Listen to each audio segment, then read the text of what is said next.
Hello everyone, I am Mamta Goel. Today we will discuss an important topic, circular flow of income, which is taken from class 12 macroeconomics. Circular flow of income. ये circular flow of income होता क्या है? ये है आपकी income कि economy में हमारी इनकम कैसे सर्कुलेट होती है। एक इकोनॉमी हुई उसमें एक स्टेप से दूसरे स्टेप पर कैसे सर्कुलेट होती है, यानी एक सेक्टर से दूसरे सेक्टर में, दूसरे सेक्टर से तीसरे में और तीसरे से चौथे में कैसी जाती है। तो हमारी इकोनॉमी में 4 सेक्टर्स होते हैं, सेक्टर ऑफ इकोनॉमी।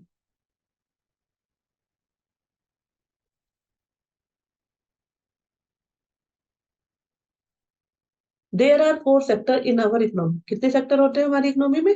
4 सेक्टर होते हैं। सबसे पहला क्या होता है हमारा? House hold sector. सबसे पहले क्या होगा हमारा? House hold sector.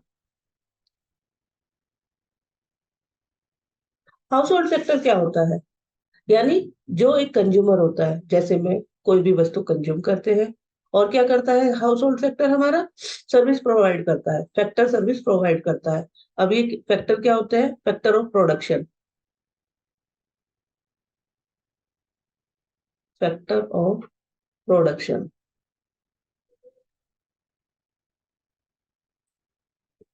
ये जो हाउस होल्ड सेक्टर होता है ये फैक्टर ऑफ प्रोडक्शन का ओनर होता है। तो कितने फैक्टर होते हैं हमारे? सबसे पहले क्या हो गया आपका? Land, labour, capital and entrepreneur.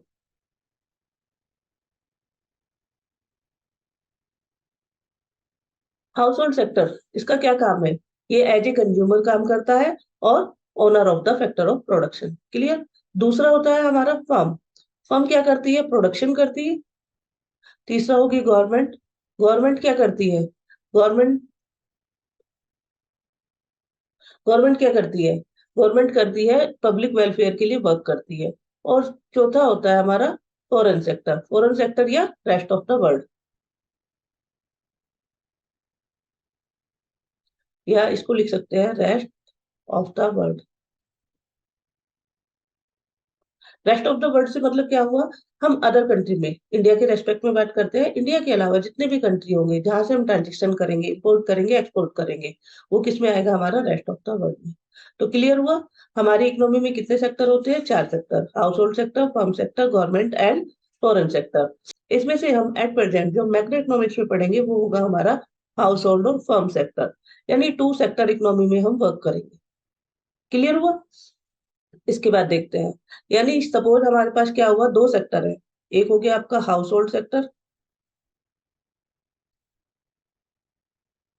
House hold sector, और दूसरा क्या है? फर्म। जैसे कि हमने बताया हम 2 सेक्टर इकोनॉमी में वर्क करेंगे, किसमें? मैक्रो इकोनॉमिक्स में। इसी की स्टडी की जाएगी। तो हाउस होल्ड इसमें मतलब हम देखेंगे कि जो हमारी इनकम होगी कैसे सर्कुलेट होगी। हाउस होल्ड क्या करता है? फर्म को फैक्टर सर्विस प्रोवाइड कराता है, क्योंकि हाउस होल्ड ही तो होता है हमारे। जो फैक्टर ऑफ प्रोडक्शन बताया है इसका ओनर होता है। तो फैक्टर सर्विस कौन प्रोवाइड कराएगा फर्म को? House hold. फैक्टर सर्विस से मतलब क्या हुआ? Land, labour, capital, entrepreneur provide कराएगा फैक्टर सर्विस। ठीक है, ये फर्स्ट स्टेप हो गया आपका। क्लियर? उसके बाद फर्म क्या कराएगी? फर्म फैक्टर सर्विस के बदले में हाउस होल्ड को फैक्टर पेमेंट देगी। फैक्टर पेमेंट में क्या होगा आपका? सबसे पहले लिखेंगे हम फैक्टर पेमेंट। ये हो गया आपका सेकंड स्टेप। फैक्टर पेमेंट से मतलब लैंड के बदले में क्या दिया जाएगा? रेंट।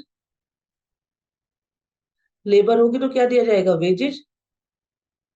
कैपिटल को इंटरेस्ट, और एंटरप्रेन्योर को प्रॉफिट।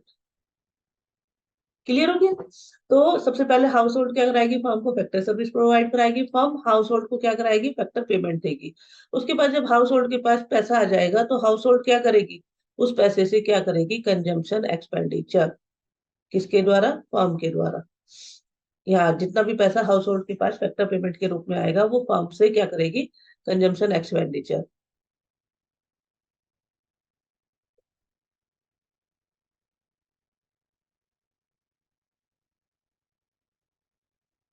ठीक है। फर्म को जब पैसा मिलेगा तो फर्म क्या प्रोवाइड कराएगी? हाउस होल्ड को goods and services, goods and services. Clear हुआ? कंजम्पशन एक्सपेंडिचर कौन सा स्टेप हुआ? थर्ड स्टेप हुआ। और गुड्स और सर्विसेज प्रोवाइड कराना क्या हो गया? Fourth step. क्लियर हुआ? सबसे पहले हमारी फैक्टर सर्विस प्रोवाइड करेगी हाउस होल्ड के द्वारा फर्म को। उसके बाद फर्म क्या करती है? हाउस होल्ड को फैक्टर पेमेंट देती है। फैक्टर पेमेंट लेने के बाद हाउस होल्ड क्या करता है? कंजम्पशन एक्सपेंडिचर करता है। और जब फर्म के पास कंजम्पशन वो एक्सपेंडिचर आ जाता है, मीन उसकी मनी आ जाती है हाउस होल्ड की, तो वो उसको गुड्स और सर्विस यानी हाउस होल्ड को गुड्स और सर्विस प्रोवाइड कराता है। तो ये होते हैं हमारे चार स्टेप, यानी ये हमारी मनी सर्कुलेटरी, हाउस होल्ड से फर्म को, फर्म से हाउस होल्ड, हाउस होल्ड से फिर फर्म, ये। और सबसे पहले हमने बताया है कि हमारे सेक्टर कितने होते हैं इकोनॉमी में? चार होते हैं। कौन से? House hold, firm, government and rest of the world. उसके बाद हमने बताया है कि जो ये होता है हमारी मैक्रो इकोनॉमिक्स, उसमें हम केवल क्या करते हैं? हाउस होल्ड और फर्म दो सेक्टर इकोनॉमी पे वर्क करते हैं। तो इसमें मनी कैसे सर्कुलेट हो रही है? First step, second step, third and fourth step. अब इसमें देखते हैं कि टू टाइप्स के फ्लो आते हैं। There are two types of flow. कैसे? सबसे पहले हम देखेंगे फर्स्ट स्टेप में क्या है हमारा। एक होता है आपका मनी फ्लो, यानी जिसमें मनी का फ्लो होता है। दूसरा होता है रियल फ्लो। अब ये मनी फ्लो और रियल फ्लो होते क्या है? सबसे पहले स्टेप्स में क्या हुआ? फैक्टर सर्विस प्रोवाइड की गई। क्या इसमें मनी का कोई वर्क हुआ है? नहीं। तो ये फर्स्ट पॉइंट को हम डाल देंगे रियल फ्लो में। ठीक है, फर्स्ट को कोमा कर देते हैं। उसके बाद सेकंड क्या हुआ? Factor payment. फैक्टर पेमेंट हमेशा मनी के रूप में होगा, तो मनी फ्लो में डाल देंगे इसको, सेकंड पॉइंट। थर्ड में क्या हुआ हमारा? थर्ड में हुआ कंजम्पशन एक्सपेंडिचर। कंजम्पशन एक्सपेंडिचर का मतलब जो पेमेंट गया था उसी को तो एक्सपेंड किया होगा, उसी के द्वारा तो हम गुड्स एंड सर्विस क्या करेंगे? परचेज करेंगे। तो कंजम्पशन एक्सपेंडिचर यानी थर्ड स्टेप में हमारा मनी फ्लो में चला जाएगा। फोर्थ में क्या करती है फर्म? हाउस होल्ड को गुड्स और सर्विस प्रोवाइड कराती है। तो फोर्थ हमारा कहाँ चला जाएगा? रियल फ्लो में। यानी सेकंड और थर्ड स्टेप क्या हुआ हमारा? मनी फ्लो, जिसमें मनी को यूज किया गया। फर्स्ट और फोर्थ क्या हुआ हमारा? रियल फ्लो, जिसमें गुड्स और सर्विस को प्रोवाइड किया गया। क्लियर? इतना आई होप आपको क्लियर हो गया होगा। अब आगे देखते हैं sector of the economy. Four sector of the economy, जैसे कि मैंने पहले बताया कि हाउस होल्ड सेक्टर सबसे पहला सेक्टर कौन सा होता है? House hold sector. House hold sector क्या करता है? कंज्यूमर के रूप में कार्य करता है और as a owner. It includes consumer of goods and services and also the owner. ये owner of the factor of production, ये ओनर होता है फैक्टर ऑफ प्रोडक्शन का। फैक्टर ऑफ प्रोडक्शन मैंने क्या बताया आपको? Land, labour, capital, entrepreneur. Clear? And they supply factor like land, labor, capital, entrepreneur and receive income in return in the form of the rent, wages, interest and profit respectively. यानी factor service कौन provide कराएगा? House hold provide कराएगा। किसको? Firm को। Land, labour, capital, entrepreneur के रूप में।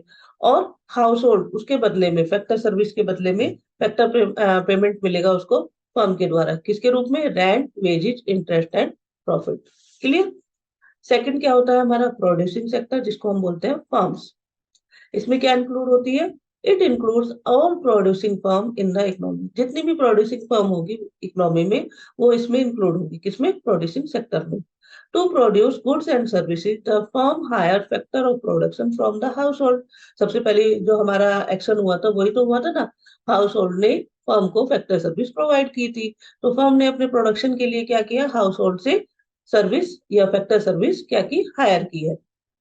Household consume goods and services to satisfy their wants and firm produce goods and services to make the profit. Household consume करता है goods और services, क्यों करता है? अपनी wants को satisfy करने के लिए। और firm क्या करती है? प्रोडक्शन करती है। क्यों करती है? अपने प्रॉफिट को इंक्रीज करने के लिए, make a profit. Government sector, government sector क्या करता है? एक वेलफेयर एजेंसी के रूप में वर्क करता है और एक प्रोड्यूसर के रूप में वर्क करता है। प्रोड्यूसर कहाँ का होता है? It produce goods and services in the public sector enterprises. Clear? Fourth one आता है आपका फॉरेन सेक्टर। फॉरेन सेक्टर से मतलब मैंने बताया आपका rest of the world. India के अलावा जितने भी कंट्री होंगे जहां पर हम ट्रांसपोर्ट कर सकते हैं, इंपोर्ट और एक्सपोर्ट करेंगे, वो क्या किस में आ जाएंगे? आपके रेस्ट ऑफ द वर्ल्ड में। This sector include transaction with the rest of the world and it is involve in export and import of goods and flow of capital between the domestic economy and the other country of the world. Domestic economy में और कहां पर, other country of the world. Clear. अब देखते हैं assumption. इसमें कुछ assumption होंगे। हमने सबसे पहला अजम्पशन तो ये लिया है कि हमारे इकोनॉमी में 4 सेक्टर होते हैं, लेकिन हम 2 सेक्टर इकोनॉमी में वर्क कर रहे हैं। हम कौन सी मतलब किसको यूज कर रहे हैं, ओनली फार्म्स को, फार्म एंड हाउस होल्ड को। सबसे पहला अजम्पशन तो ये हो जाएगा। दूसरा अजम्पशन क्या किया है कि जो हमारा फर्म होगा, जितना भी प्रोडक्शन होगा, वो केवल हाउस होल्ड को ही सोल्ड करेगा। और हाउस होल्ड जितना अर्न करेगा वो केवल कहाँ पर खर्च करेगा, फर्म से ही गुड्स और सर्विस परचेज करेगा। यानी इन दोनों के बीच में ही हमारी मनी सर्कुलेट होगी, हमारी इनकम सर्कुलेट होगी, किसी और सेक्टर के साथ नहीं होगी। फर्म को जो भी फैक्टर सर्विस लेनी होगी हाउस होल्ड से ही लेगा। हाउस होल्ड को जो सर्विस प्रोवाइड करानी है केवल फर्म को कराएगा। जैसे कंजम्पशन एक्सपेंडिचर हाउस होल्ड करेगा, वो भी फर्म से ही करेगा। और फर्म गुड्स और सर्विस प्रोवाइड कराएगा, वो भी केवल हाउस होल्ड को ही कराएगा, अदर सेक्टर को नहीं कराएगा। और एक अजम्पशन क्या होता है, सेविंग्स, कि ना तो फर्म कोई सेविंग करेगी, यानी जितना भी उसके पास पैसा होगा वो क्या करेगा, इन्वेस्टमेंट कर देगा, और हाउस होल्ड जितना भी होगा वो उसको कंज्यूम कर लेगा। क्लियर। देख लेते हैं। There are only 2 sector in the economy. Economy में केवल 2 सेक्टर होंगे, कौन कौन से, household and firms. It means there is no government and foreign sector. जैसे कि मैंने स्टार्टिंग में बताया था कि इसमें 4 सेक्टर होते हैं, कौन कौन से, house hold, firm, government and rest of the world. तो हम इसमें केवल 2 सेक्टर इकोनॉमी को यूज करेंगे, कौन कौन से, हाउस होल्ड और फर्म। जो गवर्नमेंट और फॉरेन सेक्टर है उसको इंक्लूड नहीं करेंगे। Second one, household sector supplied factor service only to firm. Household जो फैक्टर सर्विस प्रोवाइड कराएगा वो केवल फर्म को कराएगा। And the firm hire factor service only from the household. और फर्म जो फैक्टर सर्विस हायर करेगा वो किससे करेगा, ओनली हाउस होल्ड से। फर्म कभी भी किसी और से नहीं लेगा, ना गवर्नमेंट से लेगा, ना ही फॉरेन कंट्री से लेगा, ना रेस्ट ऑफ द वर्ल्ड से लेगा। तो कहाँ से लेगा, केवल हाउस होल्ड से, क्योंकि हम 2 सेक्टर इकोनॉमी में वर्क कर रहे हैं। थर्ड एजेंशन क्या होगा, firm produce goods and services. Firm क्या प्रोड्यूस करेगी, गुड्स और services, and sell their entire output. यानी एंटायर आउटपुट को किसे सेल आउट करेगी, केवल हाउस होल्ड को ही सेल आउट करेगी। Fourth one, household receive factor income for their services. Household क्या रिसीव करता है, फैक्टर इनकम, कहाँ से, फर्म से करता है। And spend the entire amount of the consumption of goods and services. और जितना भी वो फैक्टर सर्विस के द्वारा अर्न करता है, कौन, हाउस होल्ड, वो अपना कंजम्पशन एक्सपेंडिचर पर खर्च कर देता है, कंजम्पशन एक्सपेंडिचर कर देता है। और किससे लेता है, केवल फर्म से। Last one, there is no saving in the economy. Economy में कोई भी सेविंग नहीं होती है, ना फर्म सेक्टर सेव करता है और ना ही हाउस होल्ड सेक्टर सेव करता है।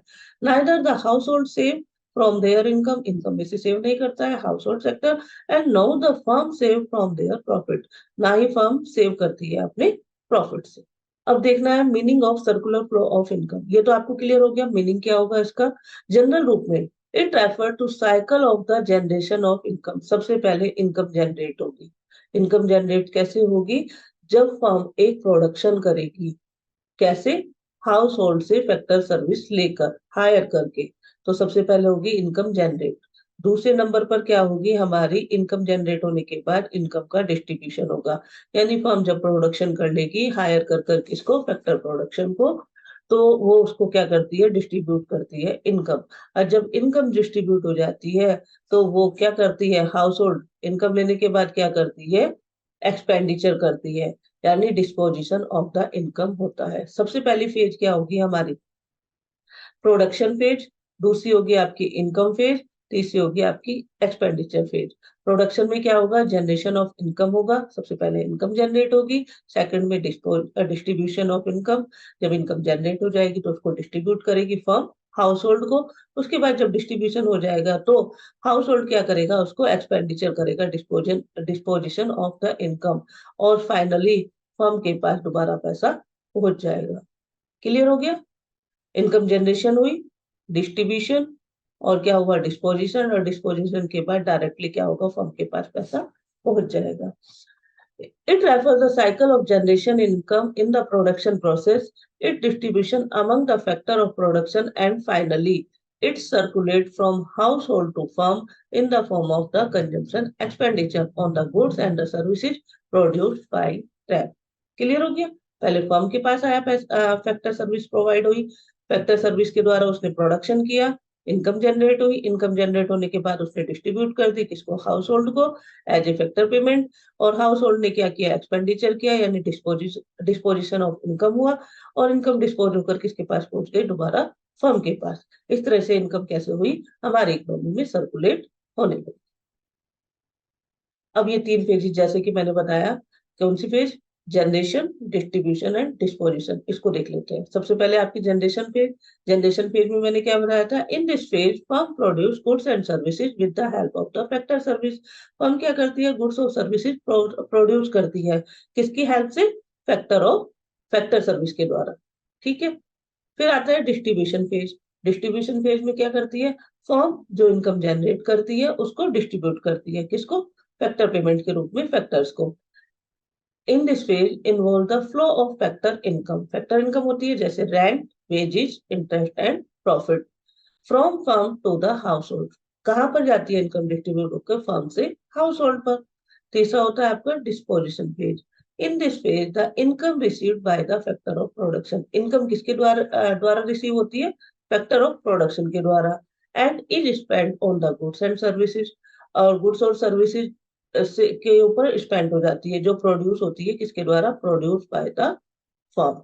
क्लियर हो गया, generation phase, distribution phase and disposition phase.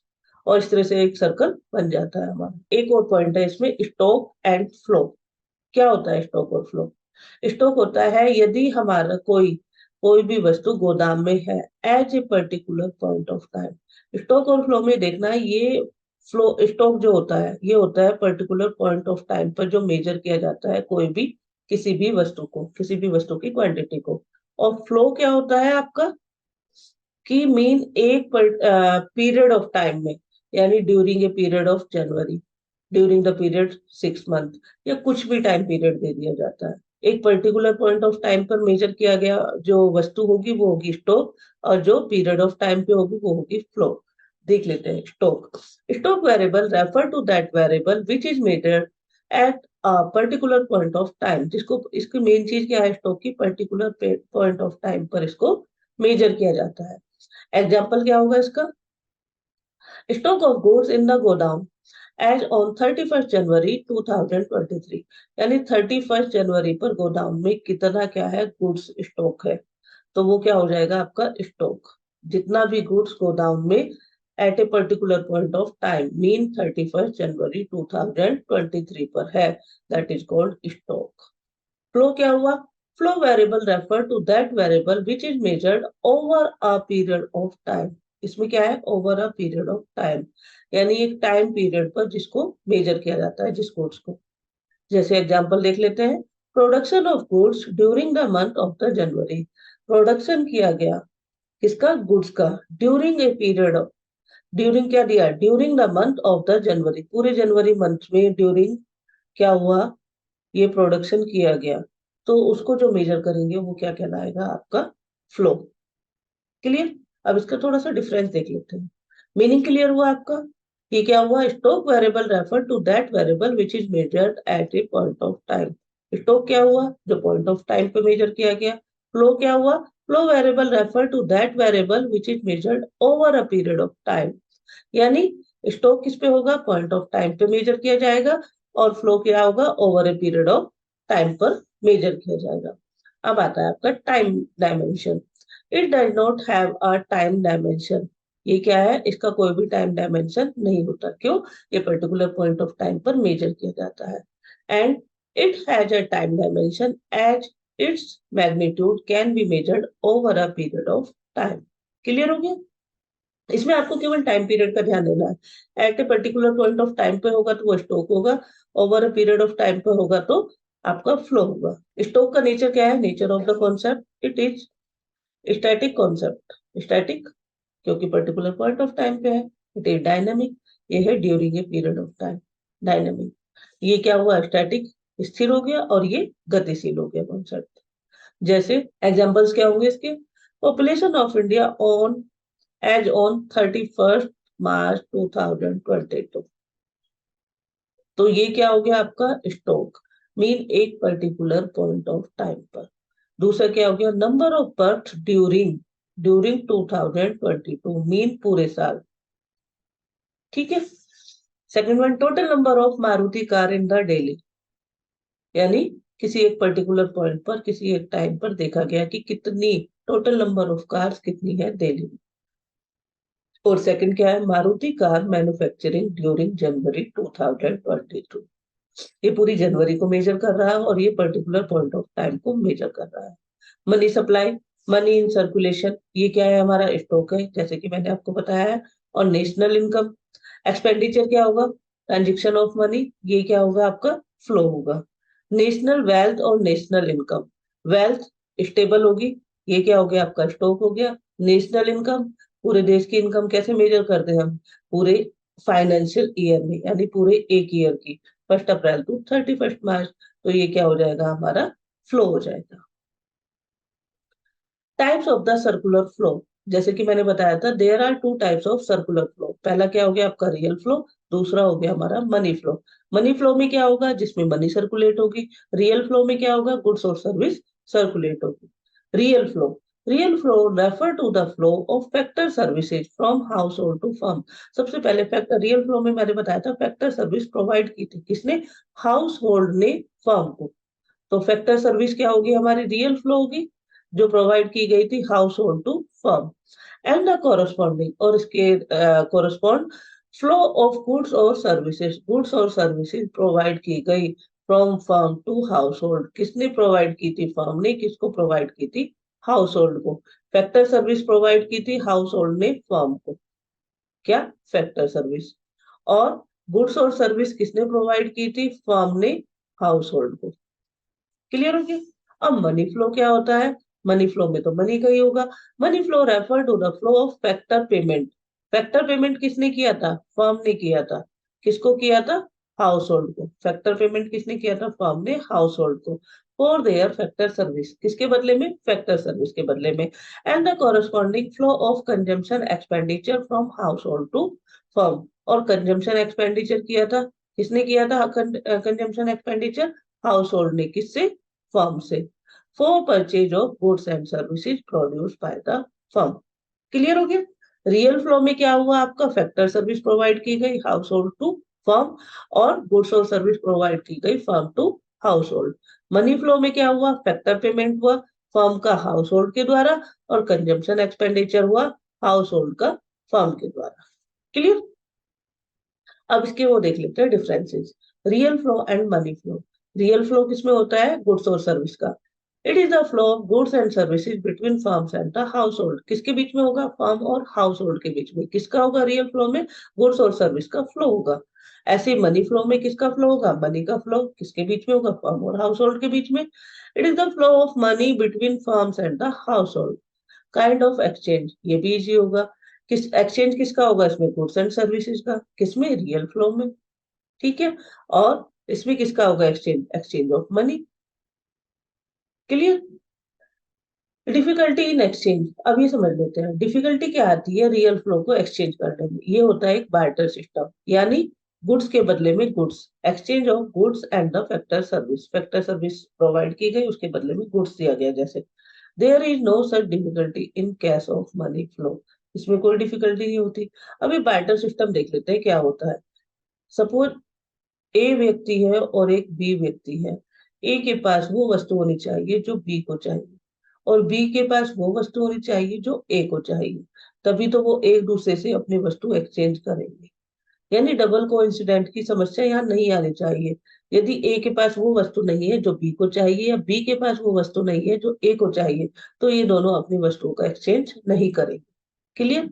तो ये बार्टर सिस्टम इसमें होता है। बार्टर सिस्टम का मतलब एक वस्तु के बदले में दूसरी वस्तु को लेना, दूसरी वस्तु के बदले में एक वस्तु को लेना, यानी दो व्यक्तियों का एक दूसरे से वस्तु के बदले में वस्तु लेना। अल्टरनेटिव, ये क्या हुआ, it is also know the physical flow, real flow also called physical flow. ठीक है। और it is also called nominal flow, nominal flow यानी जहां मनी का फ्लो हो गया या गुड्स और सर्विस का। रियल फ्लो में क्या आएगा, फिजिकल फ्लो, और मनी फ्लो में क्या आएगा, nominal. I hope you understood everything. If you have any doubt, you can ask me in the comment section. And if anybody want video on any topic, please let me know in the comment section. And I will try to make video on the topic as soon as possible. Thank you for watching, happy learning.